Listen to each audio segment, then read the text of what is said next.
I'm Abigail. And I'm Keith. And this is the Global Treasures Podcast. We'll cover the history, travel tips, and legends surrounding one of the 1,199 World Heritage Sites each episode. These sites have been identified as having universal cultural or natural significance that is so exceptional that it transcends national boundaries and is of importance to present and future generations. Welcome to Season 2, where we will explore the 45 sites that UNESCO added to the list in 1979. Buckle up, adventure seekers. Today, Keith and I are taking you on a journey through time and terrain as we explore the awe-inspiring wonders of Grand Canyon National Park. Get ready to dive deep into one of nature's greatest masterpieces. Picture yourself standing at the edge of a vast abyss, your eyes struggling to comprehend the sheer enormity of what lies before you. This is the Grand Canyon, a colossal wound in the Earth's surface that tells a story millions of years in the making. As you gaze across this incredible canyon, imagine the relentless and powerful Colorado River, a ribbon of blue winding its way through the canyon's heart. This sculptor has spent hundreds of thousands of years carving through layer upon layer of rock, revealing a colorful layer of Earth's history. The canyon walls plunge nearly a mile deep in places. Picture yourself at the bottom, looking up at a natural skyscraper of stone, taller than 16 statues of Liberty stacked atop one another. Now, spread your arms wide. At its narrowest, the canyon spans just a third of a mile, a stone's throw in geological terms. But in other places, it yawns open to a staggering 18 miles across. This immense canyon stretches for 277 miles, twisting and turning through the Arizona landscape like a giant snake. As you follow the rim of this vast canyon, you'll see what appears to be hills rising from the canyon floor. But don't be fooled by the scope. These are massive spires, mesas, and entire mountains, dwarfed by the canyon's immensity. It's a world turned upside down, where you look down upon the peaks instead of up at them. The Grand Canyon is a painter's palette on a large scale, with stripes of red, orange, and brown streaking the rock faces. As the sun moves across the sky, these colors shift and change, bringing the canyon to life, an evolving display of natural artistry. Protected within the bounds of Grand Canyon National Park, this wonder spans nearly 2,000 square miles. Imagine a wilderness larger than Rhode Island, filled with hidden caves, thundering waterfalls, and ecosystems ranging from desert to forest. While it may not be the deepest canyon on Earth, and we'll talk about that later, the Grand Canyon's depth, width, and raw, untamed beauty makes it a geological celebrity, a natural wonder that has captured human imagination for centuries. As you stand there at many of the natural overlooks, taking in this vast panorama, remember, you're witnessing a work in progress. Even now, far below you, the Colorado River continues its patient work, grain by grain, slowly deepening this canyon. In the Grand Canyon, you're not just seeing a landscape. You're watching geological history unfold before your very eyes, slowly, a spectacle that began long before humans walked the earth and will actually continue long after we're gone. The Grand Canyon's geography is as complex as it is awe-inspiring. This natural wonder isn't just a single canyon, but an extensive system of tributary canyons, each contributing to the overall beauty of the landscape. The canyon is divided into two distinct areas, the North Rim and the South Rim, which probably seems obvious. The North Rim sits atop the Kaibab and Walhalla plateaus, directly across from the main visitor areas on the South Rim. With an elevation exceeding 8,000 feet, the North Rim offers a unique perspective on the canyon. The higher altitude brings heavier snowfall and closes the area to visitors from December 1st to May 15th each year. Bright Angel Point serves as the hub for the North Rim visitors, while intrepid explorers can venture to vehicle-accessible lookouts like Point Imperial, Roosevelt Point, and Cape Royale. The historic Grand Canyon Lodge, managed by Forever Resorts, provides accommodation complemented by a nearby campground run by National Park staff. Despite their proximity as the crow flies, traveling from the south rim to the north rim is a long journey by car, about 220 miles and 4.5 hours, highlighting the canyon's immense scale. The south rim, being more accessible, hosts the majority of the park's visitors.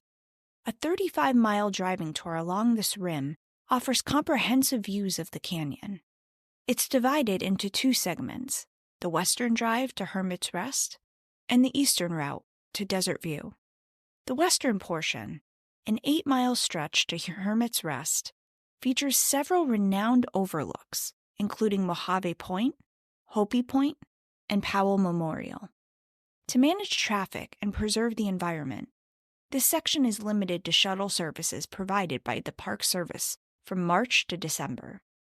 In contrast, the eastern portion of the drive spans 25 miles to Desert View and remains open to private vehicles year-round. This route offers visitors the flexibility to explore the canyon's changing faces at their own pace. Each rim and viewpoint provides a different perspective on the canyon, showcasing its varied landscapes and the interplay of light and shadow across its vast expanse. The Grand Canyon's diverse geography not only creates breathtaking views, but also supports a wide range of ecosystems, from pine forests on the rims to desert environments in the depths. This remarkable geography sets the stage for the Grand Canyon's rich history.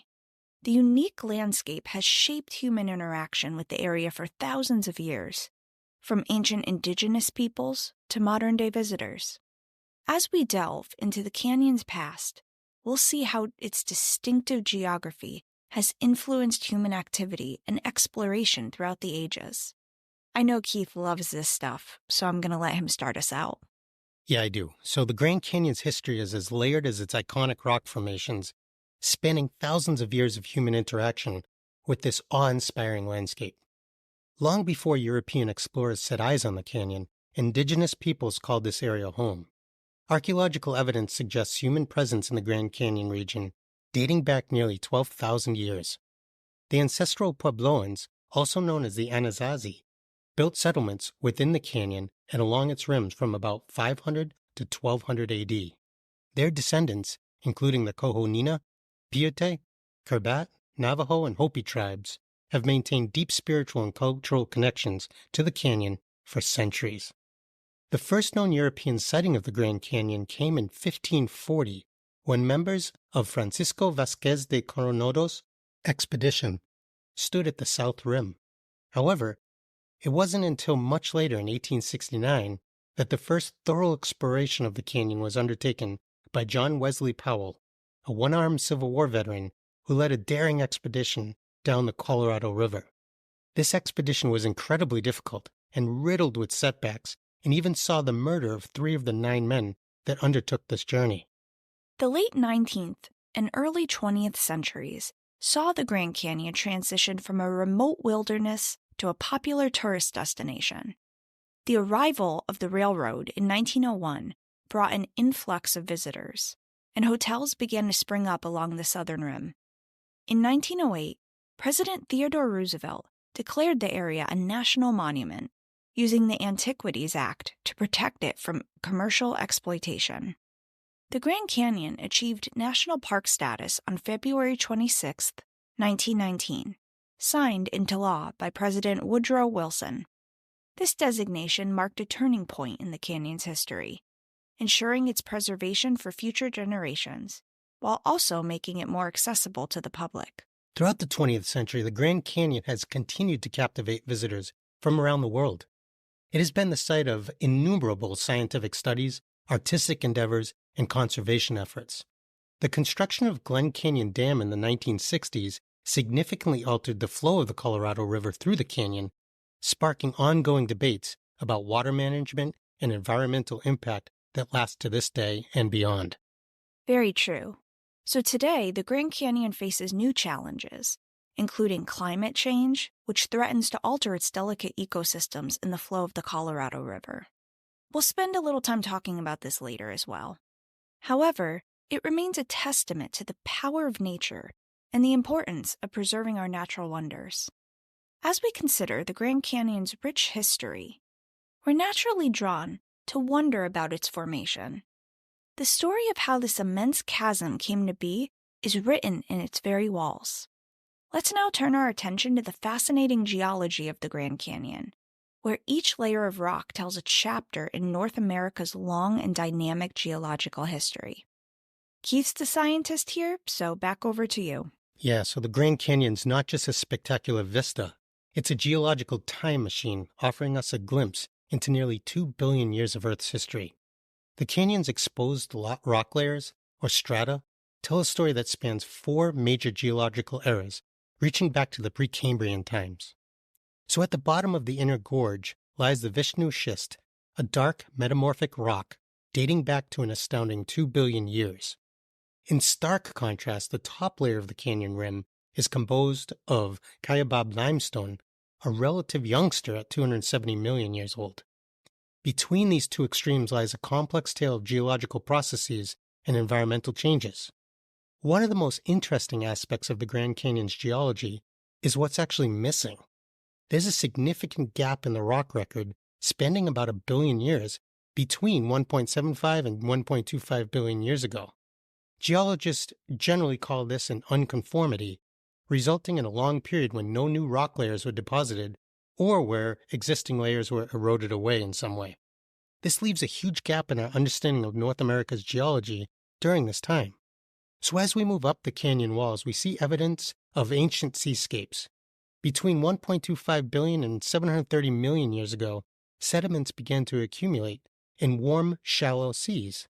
These deposits tell us of beaches and swamps that existed as the shoreline of a young North American continent advanced and retreated over millions of years. The Grand Canyon, as we know it today, began to take shape much more recently.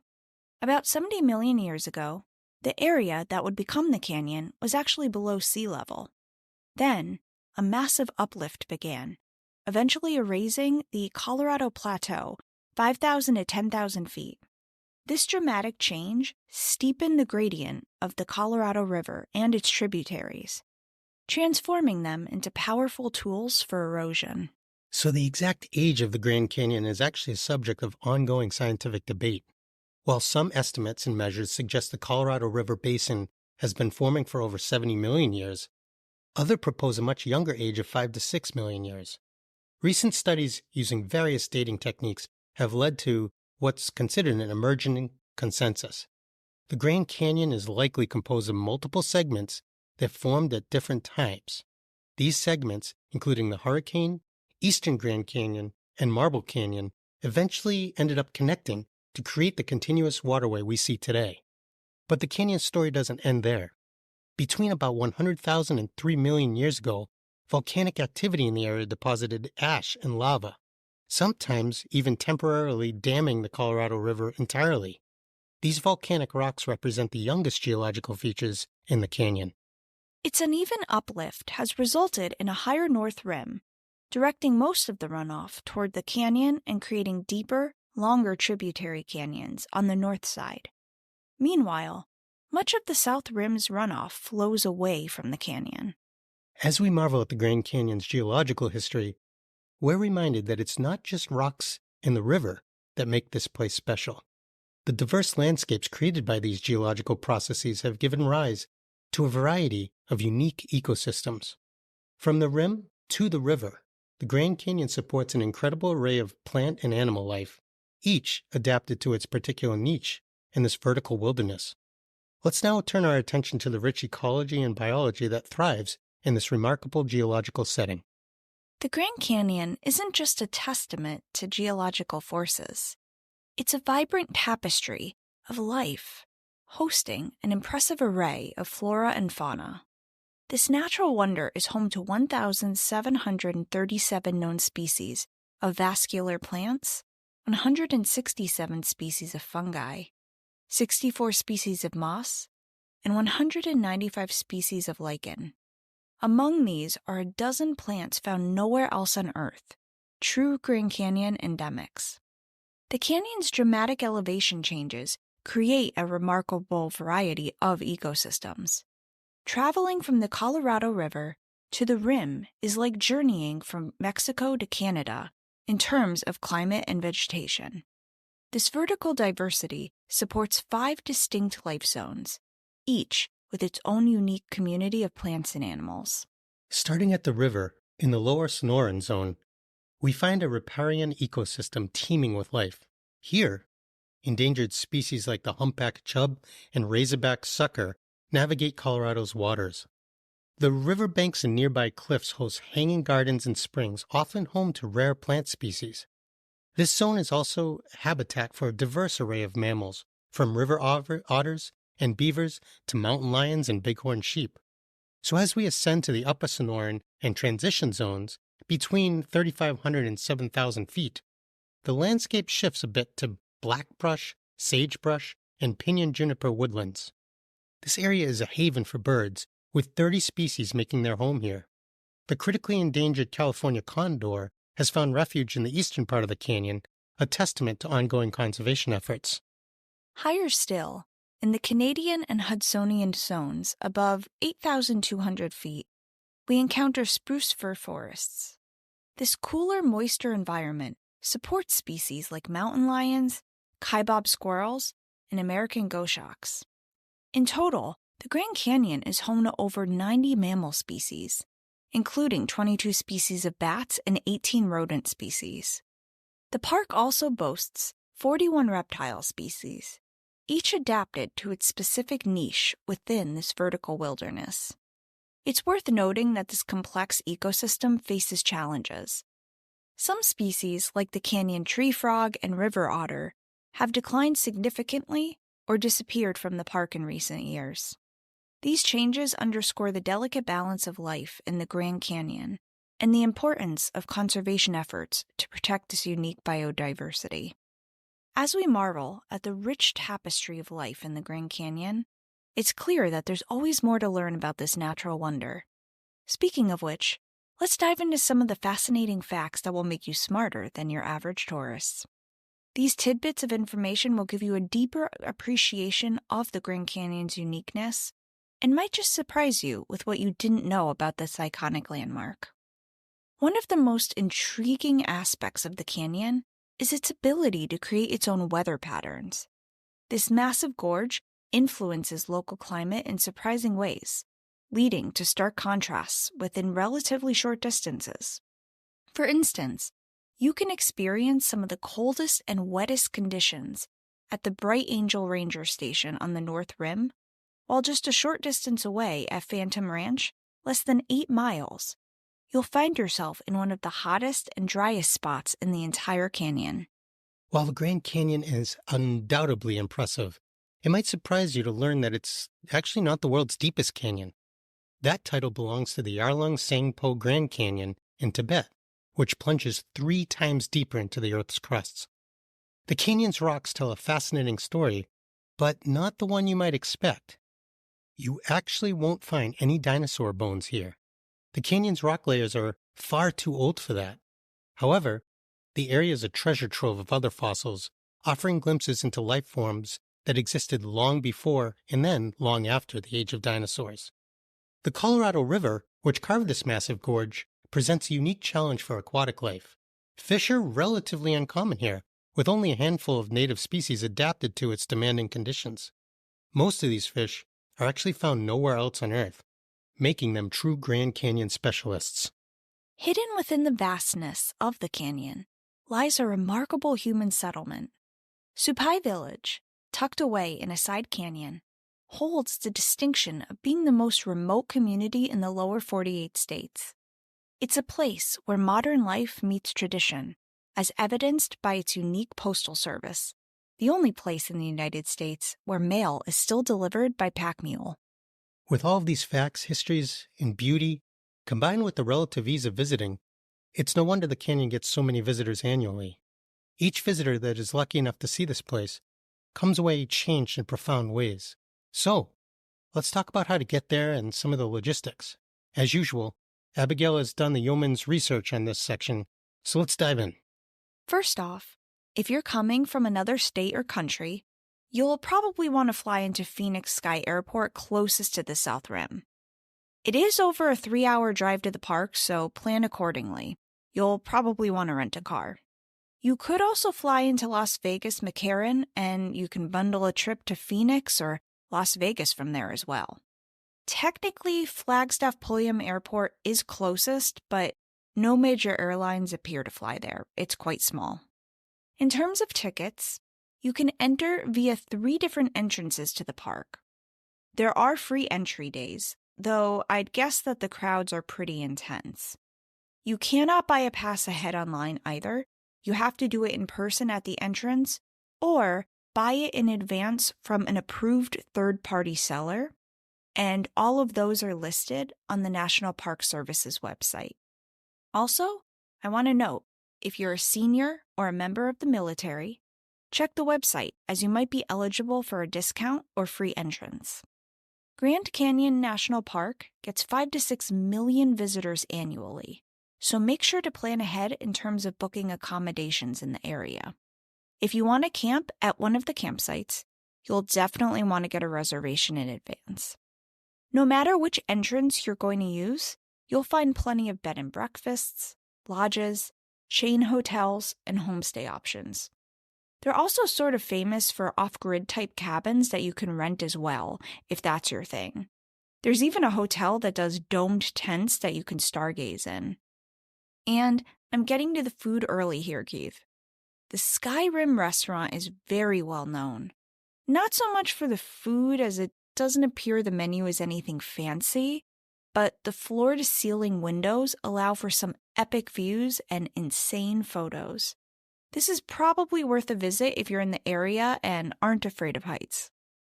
All right, I know that winters are pretty rough, especially on the northern rim. Is it better to visit during the spring, summer, and fall? Well, per the National Park Service, visiting between the end of May and beginning of September is probably not your best bet if you want to avoid large crowds, because the summer season is when kids are off from school, right? So if you can visit on a weekday, you're also going to experience smaller crowds versus a Saturday and Sunday. If you can visit in the morning or after 2 to 3 p.m., again, you're also going to face smaller crowds. Also, I'd add going during the summer means it's going to be the hottest time of the year. Think 90 degrees Fahrenheit and above potentially. So when does that actually leave us for the perfect time to visit, considering everything you just said? Fair question. I would say a weekday in the morning in April or May, or maybe September. I know that's quite specific, but it means cooler weather and less humans. Any other tips? Certain roads are closed to traffic during designated times of the year, so be sure to check the National Park Service website for updated info before your trip. Awesome. So when I was doing my research, I came across a bunch of legends, disappearances, and even murders in the park. With so much to choose from, I'm curious of some that you'll focus on. So Abigail, what did you decide to do here? Well, according to my research and multiple sources, more than 50 individuals were reported as missing at Grand Canyon National Park between 2018 to early 2023 alone. Almost 1,100 missing persons reports were filed during that time as well, though most of those people were located. People have died from heat stroke, being struck by lightning, drowning in the river, death by suicide, accidental falls, and more. You have to be careful when visiting the parks because weather, animals, and other dangers do lurk within the beauty. Also, we can't forget the paranormal activity reported around the Native American residents who live within the park. On the South Rim, there's a structure called the Hopi House. This is an adobe-style structure that is the gift shop today, specializing in Native American souvenirs. According to staff members and travelers alike, there are 2 spirits that haunt the gift shop. It's said that they like to cause issues at night, shutting off electrical devices, and even chuck items across the room. Many paranormal investigators believe these spirits to be poltergeists. If you'd like to visit to see if you can be an observer to this activity, the Hopi House is located on a trail next to El Tovar. In the same area of the park, it's reported that the ghost of Fred Harvey haunts the El Tovar Hotel and the trails. Most visitors that see his ghost claim he dons a long coat and a prominent black hat that's more old-timey.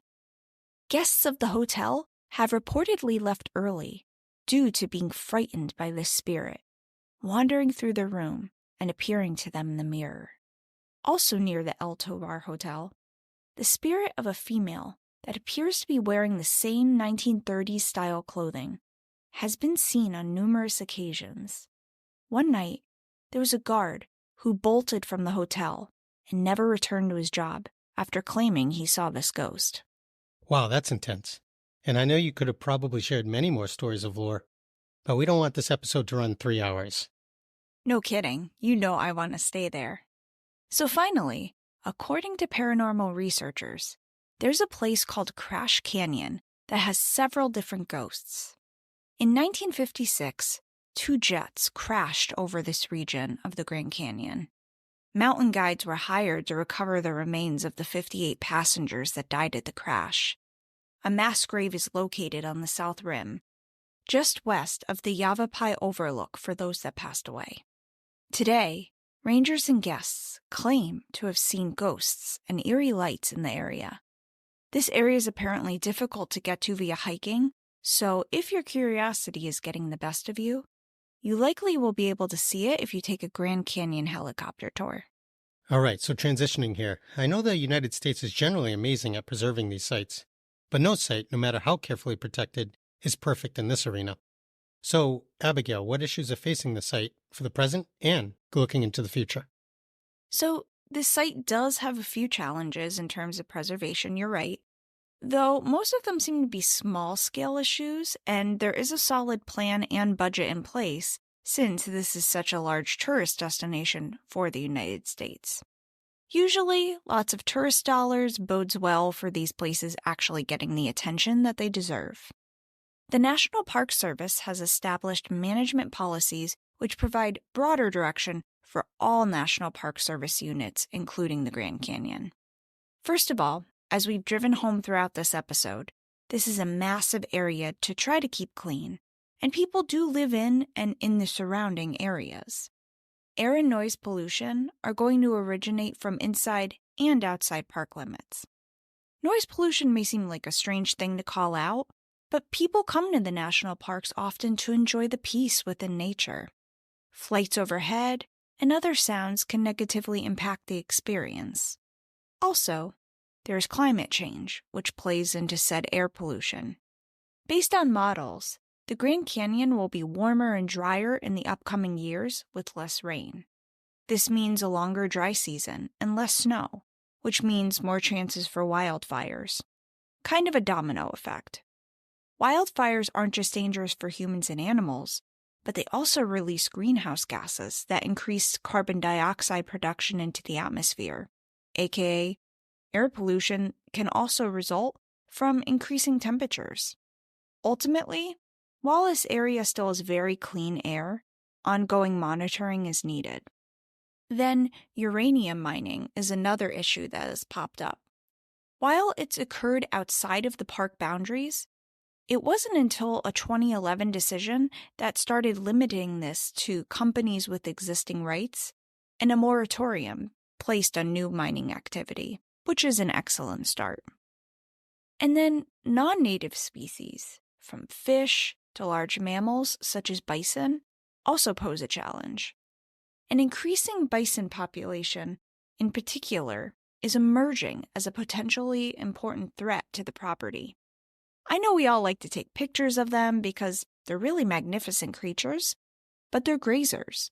And this takes away nutrients from other animals that have historically lived in the Grand Canyon and relied on these areas for food. So ultimately, this disrupts the natural ecosystem. Finally, both short and long-term protection and management of the park from threats requires monitoring of resource conditions and vital signs to track a subset of physical, chemical, and biological elements and processes selected to represent the overall health or condition of the park resources has been developed. And this includes water quality, the bird populations, and aquatic life. And one of the things I found to be most interesting and uplifting is that park management works with at least 11 of the federally recognized American Indian tribes, including the Hopi and Navajo, on various issues, including access to park resources, formal consultation on planning documents and directives, and educational outreach. Thank you for listening to the Global Treasures Podcast. If you would like to support the show, you can subscribe to Apple Podcasts, Spotify, or wherever you get your podcasts. You can also check us out on Facebook, YouTube, and TikTok. A quick note about our show. Abigail and I truly believe in what we're doing to spread the word of these UNESCO sites and simply love sharing this with you.